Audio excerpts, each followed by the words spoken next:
आपका स्वागत है भारत का संविधान कॉन्स्टिट्यूशन ऑफ इंडिया की इस क्लास में। मैं हर्षाद अली। आज के इस क्लास में हम लोग डिस्कस करेंगे और सबसे पहले समझेंगे कि संविधान क्या है, व्हाट इज कॉन्स्टिट्यूशन। तो चलिए शुरुआत करते हैं। अगर हम संविधान की बात करें तो किसी भी देश में जो लोग रहते हैं उन लोगों के व्यवहार को अगर आपको नियंत्रित करना है तो उसके लिए कुछ आपको नियम बनाने होंगे, उसके लिए कुछ कानून बनाने होंगे। तो ऐसे ही नियमों और कानूनों का जो संग्रह है जिनसे किसी भी देश के लोगों के व्यवहार को नियंत्रित किया जाता है, इसी नियमों और कानूनों के संग्रह को हम संविधान कहते हैं। या आप ये कह सकते हैं कि किसी भी देश के शासन को चलाने के लिए जिन नियमों और कानूनों की आवश्यकता होती है वही हमारा संविधान है। तो सिंपल डेफिनेशन क्या हो जाएगी यदि मैं बात करूं, देखिए परिभाषा देंगे। यदि हम संविधान की परिभाषा की बात करते हैं, सबसे पहले डेफिनेशन क्या हो जाएगी? डेफिनेशन हो जाएगी किसी देश के या किसी भी देश के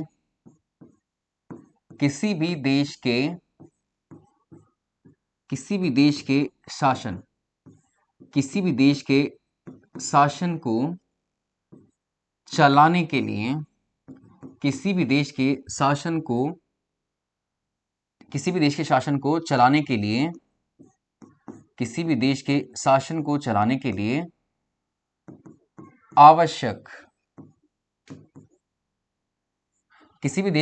को चलाने के लिए आवश्यक नियमों और कानूनों का संग्रह। किसी भी देश के शासन को चलाने के लिए आवश्यक नियमों और कानूनों का संग्रह संविधान कहलाता है। संग्रह ही संविधान कहलाता है।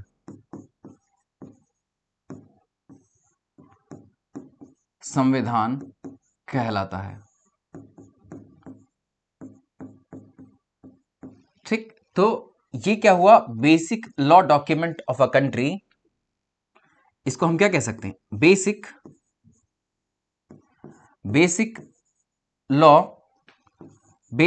Law document of a country. Basic law document of a country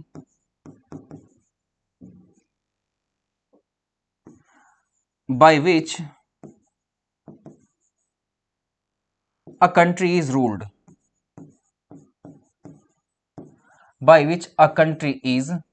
ruled.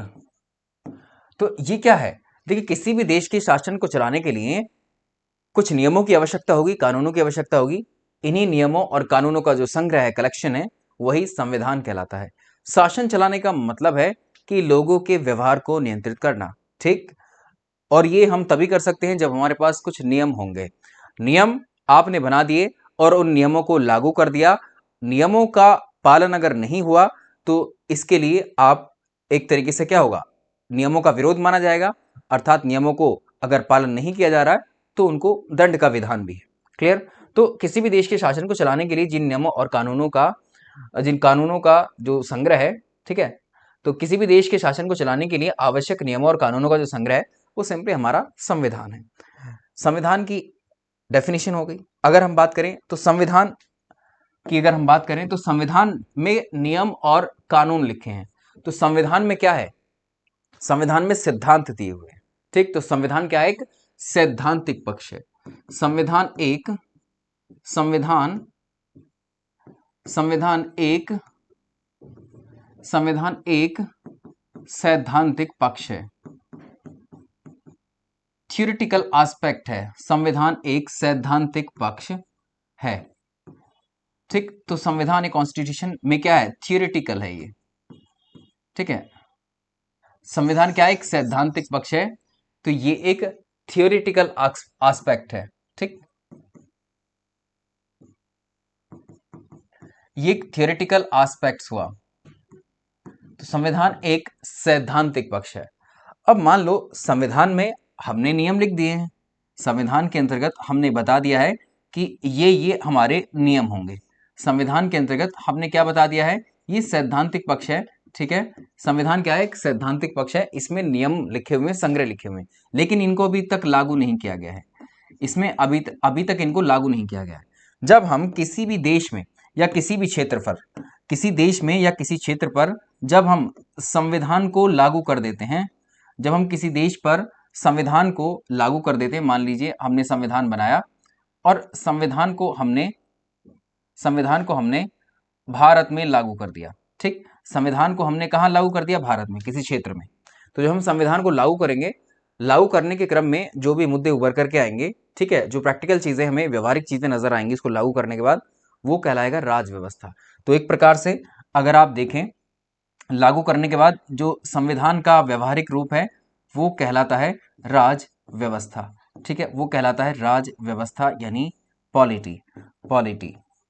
तो राज व्यवस्था यानी पॉलिटी। तो इसको कैसे ध्यान रखेंगे? तो संविधान क्या है? एक सैद्धांतिक पक्ष है। इसके अलावा देखिए, संविधान का अनुप्रयोग या संविधान का या ऐसे लिखें, किसी भी क्षेत्र में, किसी देश या क्षेत्र में संविधान के अनुप्रयोग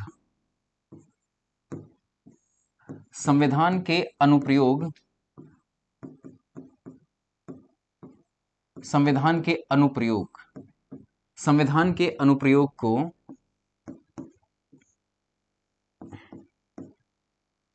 राज व्यवस्था कहते हैं।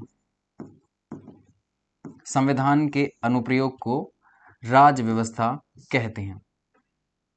ठीक है, तो यहां पर संविधान का अनुप्रयोग का मतलब है एप्लीकेशन ऑफ कॉन्स्टिट्यूशन। ठीक है, एप्लीकेशन ऑफ कॉन्स्टिट्यूशन। तो इसको देखो, किसी भी देश में संविधान के, या जब हम किसी भी देश में संविधान को लागू कर देते हैं, ठीक है, संविधान का लागू करना या संविधान के अनुप्रयोग को राज व्यवस्था कहा जाता है।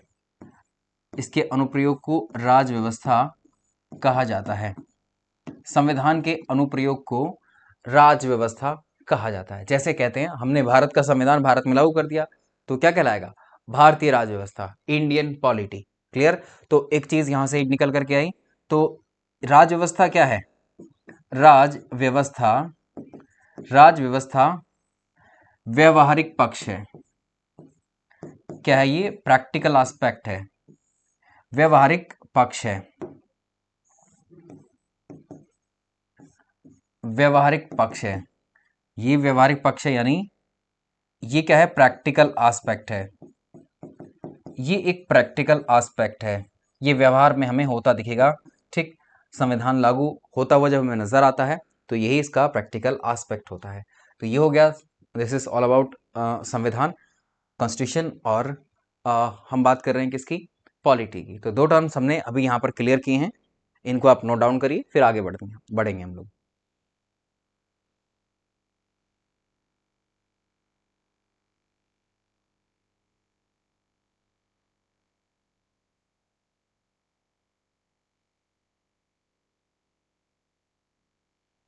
आइए आगे चलते हैं।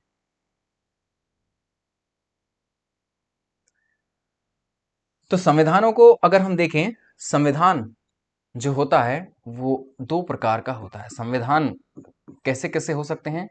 संविधान के दो प्रकार हैं। संविधान के दो प्रकार हैं। नंबर वन, लिखित संविधान या रिटन कॉन्स्टिट्यूशन।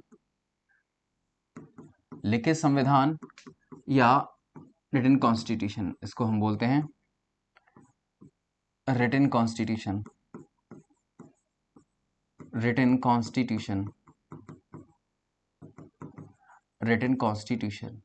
ठीक। दूसरा होता है अलिखित संविधान।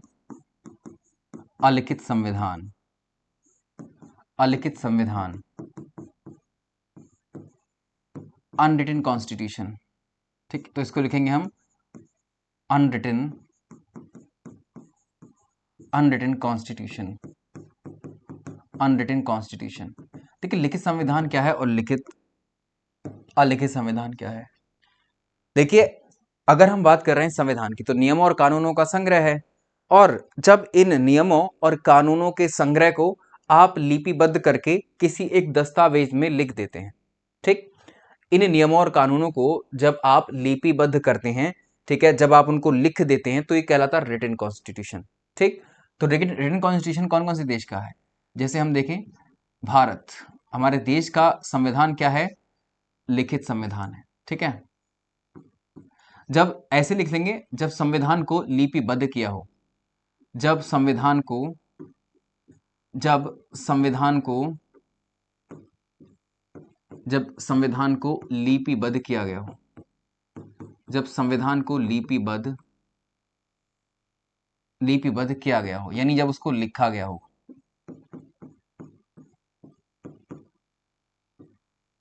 तो यही कहलाता है क्या? लिखित संविधान। अब इसमें जैसे जैसे हमारे भारत का जो संविधान है, जैसे भारत का संविधान, ये क्या है? रिटन कॉन्स्टिट्यूशन है। यूएसए का संविधान रिटन कॉन्स्टिट्यूशन है। एक और टर्म है अनरिटन कॉन्स्टिट्यूशन, अलिखित संविधान। तो ये ऐसा संविधान है, संविधान क्या है? नियमों और कानूनों का संग्रह है, लेकिन जब इन नियमों और कानूनों के संग्रह को कहीं लिखा नहीं जाता है, इनको डॉक्यूमेंट्स के रूप में या इनको लिपिबद्ध नहीं किया जाता है, तो ये संविधान कहलाता है अलिखित संविधान। तो इसको लिखेंगे, जब संविधान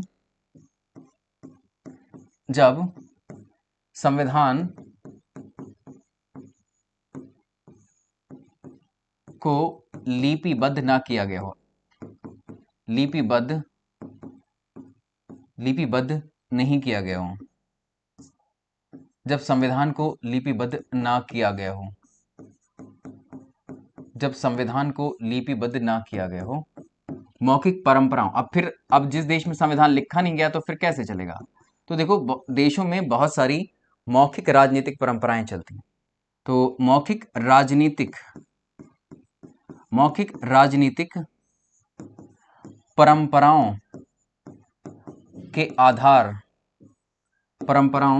के आधार पर शासन चलाया जाता है, तो आधार पर शासन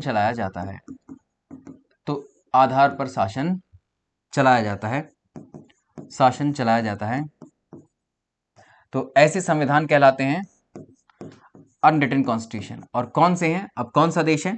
एग्जाम्पल के तौर पर, जैसे किस देश का संविधान है अनरिटन कॉन्स्टिट्यूशन? तो ब्रिटेन का संविधान अगर हम देखेंगे, ब्रिटेन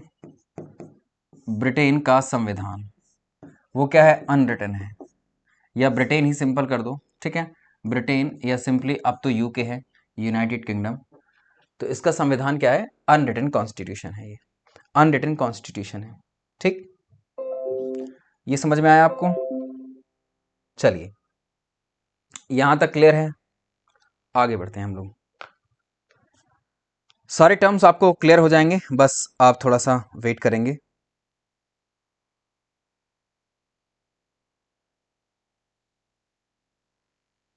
चलिए, ये हो गया। अब यहां से संविधान की अगर हम बात कर रहे हैं, तो यहां पर एक पॉइंट आ सकता है आपको कि विश्व में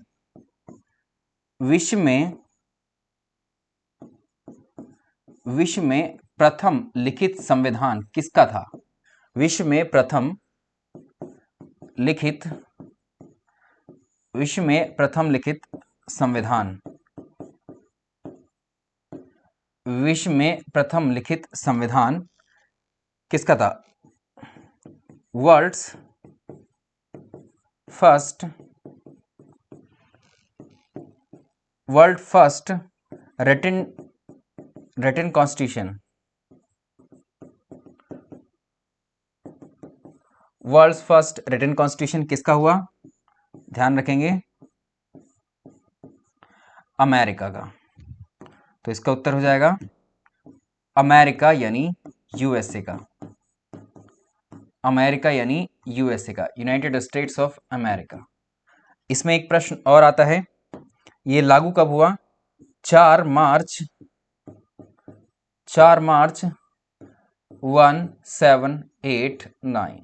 1789 में इसको लागू किया गया। तो ये अमेरिका का संविधान था, विश्व में पहला लिखित संविधान। अब विश्व में सबसे बड़ा लिखित संविधान किसका है? भारत का, वर्ल्ड्स लार्जेस्ट रिटन कॉन्स्टिट्यूशन, ठीक है, तो वो हो जाएगा हमारे भारत का। आगे चलते हैं। तो विश्व में विश्व में या विश्व का सबसे बड़ा संविधान, विश्व का सबसे बड़ा संविधान, विश्व का सबसे बड़ा संविधान, वर्ल्ड्स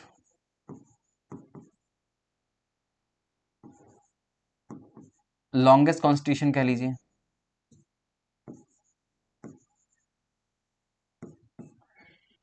विश्व का सबसे लंबा संविधान कहें, लॉन्गेस्ट कॉन्स्टिट्यूशन,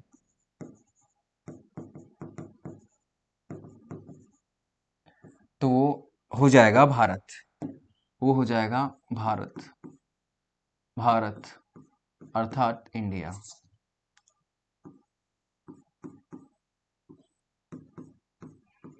भारत अर्थात इंडिया, ठीक है। अब भारत का जो संविधान है, भारत का संविधान कब लागू हुआ? भारत के संविधान की हम बात कर रहे हैं, तो भारत के संविधान को कब तैयार किया गया? तो संविधान का निर्माण कब हुआ? ठीक, निर्माण या संविधान को अंगीकार कब किया गया? अंगीकार, संविधान बनकर के कब तैयार हुआ? संविधान बनकर के तैयार हुआ हमारे देश का 26 नवंबर 1949 को हमारे देश के संविधान को बनकर के ये तैयार किया गया, बनकर के तैयार हो गया था। और इस दिन भारत के संविधान को पूरी तरह से लागू नहीं किया गया था, संविधान के कुछ ही प्रावधान लागू किए गए थे।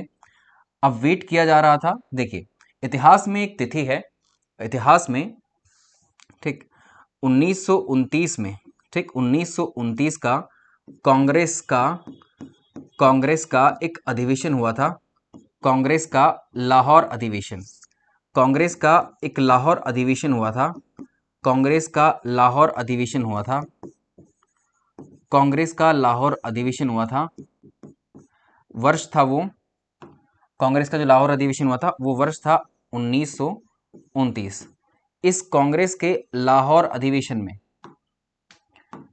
इस कांग्रेस के लाहौर अधिवेशन के अंतर्गत, इस कांग्रेस के लाहौर अधिवेशन के अंतर्गत क्या हुआ? यहां पर एक शपथ ली गई थी कि हम जो आने वाला वर्ष है 1930, आने वाला जो वर्ष है 26 जनवरी 1930, 26 जनवरी 1930 को हम पूर्ण स्वराज दिवस के रूप में मनाएंगे। ठीक, पूर्ण स्वराज दिवस के रूप में इसको मनाएंगे। तो ये शपथ ली गई थी कांग्रेस के लाहौर अधिवेशन में, ठीक है, जो कि लाहौर का अधिवेशन 1929 में हुआ था। तो इस दिन ये शपथ ली गई थी कि 1929 के बाद जो अगला साल आ रहा है, ठीक, इस नए साल की 26 तारीख को, यानी 26 जनवरी 1930 को हम पूर्ण स्वराज दिवस के रूप में इसको सेलिब्रेट करेंगे। ठीक, तो ये हमारे लिए ऐतिहासिक दिन हो गया और ये परीक्षा में बड़ा आता है सवाल, ठीक है, कि पूर्ण स्वराज का लक्ष्य किस अधिवेशन में घोषित किया गया था। तो 26 नवंबर में अगर आप देखें, ठीक 2 माह का टाइम है, तो 2 माह के बाद 26 नवंबर के बाद 26 दिसंबर आएगा, फिर 26 जनवरी। तो 2 माह के बाद या 2 मंथ के बाद, 2 माह के बाद, 2 माह के बाद कौन सी डेट आई? 26 जनवरी। इस डेट का इंतजार किया जा रहा था कि एक हमारे ऐतिहासिक तिथि है, इसी तिथि को हम लागू कर दें, इसका रीजन यही था। ठीक, तो इसमें आप यहां पर लिखेंगे संविधान हमारे देश का कब लागू हुआ, ठीक, या कब प्रभावी हुआ, या कब से प्रभावी हुआ। क्लियर? तो कब से प्रभावी हुआ? 26 जनवरी, 26 जनवरी 1950। ठीक, 26 जनवरी 1950 को हमारा संविधान संपूर्ण भारत में लागू हो गया, संपूर्ण भारत में इसको लागू कर दिया गया, संपूर्ण भारत में लागू कर दिया गया, भारत का संविधान संपूर्ण भारत में लागू कर दिया गया। इतना आप नोट करेंगे, फिर हम आगे क्लास को लेके चलेंगे। तो ये सारे इंपॉर्टेंट पॉइंट्स हैं जो हमें परीक्षा में, ये प्रश्न बहुत आया परीक्षा में। कांग्रेस का लाहौर अधिवेशन कब हुआ था? 1929 में। इस दिन की क्या महत्ता है? तो इस दिन की महत्ता अपनी यही है कि इस दिन शपथ ली गई थी। क्लियर हुआ? यहां पर आपको जैसे 26 नवंबर है, तो 26 नवंबर की जो तिथि है, इस 26 नवंबर की तिथि को एक पॉइंट आप जोड़ना चाहें तो जोड़ सकते हैं। 26 नवंबर को 26 नवंबर को हम संविधान दिवस के रूप में, क्योंकि इस दिन बना था, संविधान दिवस के रूप में इसको सेलिब्रेट करते हैं। देखिए इसको हटा देते हैं, ठीक। इसी को हम, या 26 नवंबर को, मैं इसको हाईलाइट कर देता हूं, इसको हम संविधान दिवस, इसको हम संविधान दिवस या संविधान दिवस या कॉन्स्टिट्यूशन डे के रूप में हम सेलिब्रेट करते हैं। किसको? 26 नवंबर को। तो ये आप नोट करेंगे, फिर हम इससे आगे बढ़ेंगे, ठीक। तो ये तिथियां बड़ी इंपॉर्टेंट है जो हमें याद रखनी बड़ी आवश्यक है।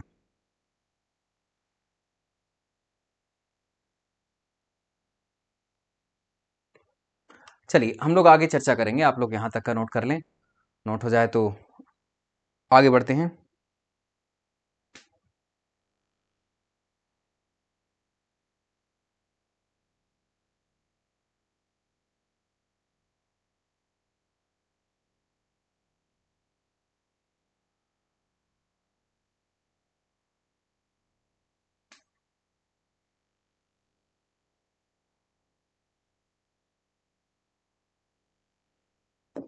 अब आइए थोड़ा सा जानते हैं संविधान के निर्माण के बारे में। तो देखो, वैसे तो संविधान के जो जनक हैं वो कौन कहलाते हैं? संविधान के जो जनक हैं, संविधान के जनक या father of constitution, father of constitution कौन है? बाबा साहेब भीमराव अंबेडकर, ठीक है। बाबा साहेब भीमराव अंबेडकर, बाबा साहेब भीमराव अंबेडकर,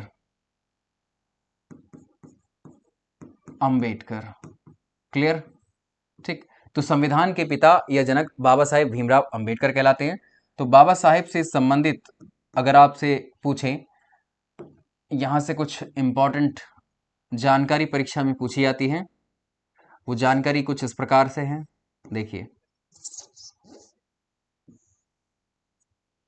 जानकारी ये है कि बाबा साहेब के जन्म से संबंधित प्रश्न पूछता है। बाबा साहेब का जन्म जो है कहां पर हुआ था? अगर आपसे पूछा जाए तारीख, तो 14 अप्रैल, ठीक, 14 अप्रैल 1891 में बाबा साहेब का जन्म हुआ था। इसके अलावा मृत्यु जो हुई थी वो 6 दिसंबर 1956 में, ठीक। और इनका जन्म स्थान कहाँ था? जन्म स्थान की यदि हम बात करें तो महू कहाँ पर है? ये मध्य प्रदेश में। महू कहाँ पर है? मध्य प्रदेश यानी एमपी में है, मध्य प्रदेश यानी एमपी में है। बाबा साहेब को 1990 में भारत रत्न से सम्मानित किया गया था।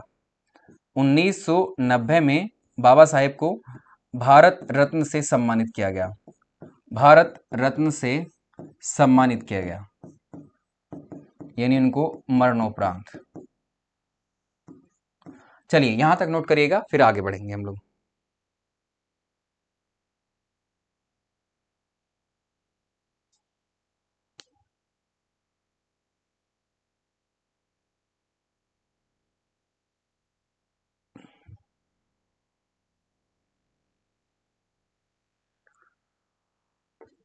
यहां से आगे का जो है चर्चा करते हैं। अब देखो, ये तो बाबा साहेब के बारे में जानकारी होगी, एक सामान्य जानकारी जो यहां से प्रश्न पूछी जाते हैं परीक्षा में हमारी। अब हम बात करते हैं किसकी? जो हमारा संविधान है इसको हाथ से लिखा गया, ठीक। भारत के संविधान, या ऐसे कर सकते हैं आप,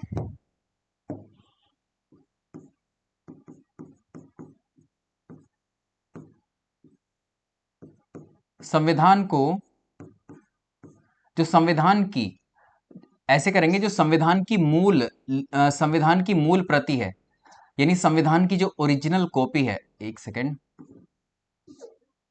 ये ऐसे करते हैं, संविधान की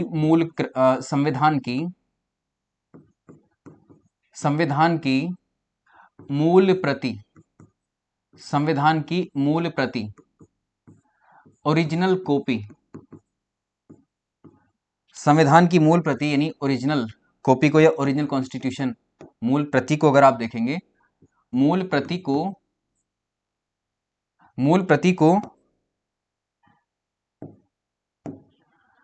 प्रेम बिहारी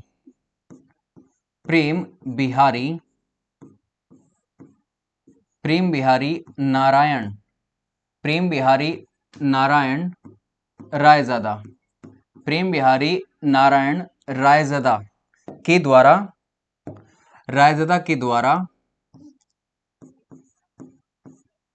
द्वारा अंग्रेजी भाषा में, ठीक, कौन सी भाषा में लिखा गया हमारा संविधान, ओरिजिनल कॉपी, अंग्रेजी भाषा, इंग्लिश, ठीक, को अंग्रेजी भाषा में, ठीक है, अंग्रेजी भाषा में हाथों से लिखा गया है, ठीक है, उनका हाथों से लिखा गया है इसको, या इसको कहेंगे हस्तलिखित है, हस्तलिखित या हाथों से लिखा है, प्रेम बिहारी नारायण रायज़ादा के द्वारा भारत के संविधान के ओरिजिनल कॉन्स्टिट्यूशन को अंग्रेजी भाषा में लिखा गया है, याद रहेगा। और इसकी हिंदी, जो इसका हिंदी अनुवाद है, हिंदी अनुवाद, संविधान का जो हिंदी अनुवाद है, संविधान का हिंदी अनुवाद, संविधान का हिंदी अनुवाद, संविधान के हिंदी अनुवाद को,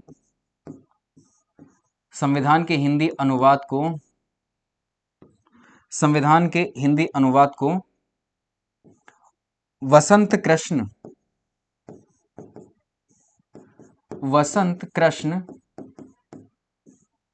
वैद्य, वसंत कृष्ण वैद्य के द्वारा,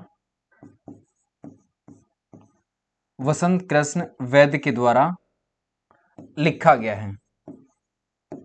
ये भी हाथ से ही लिखा है, ठीक है।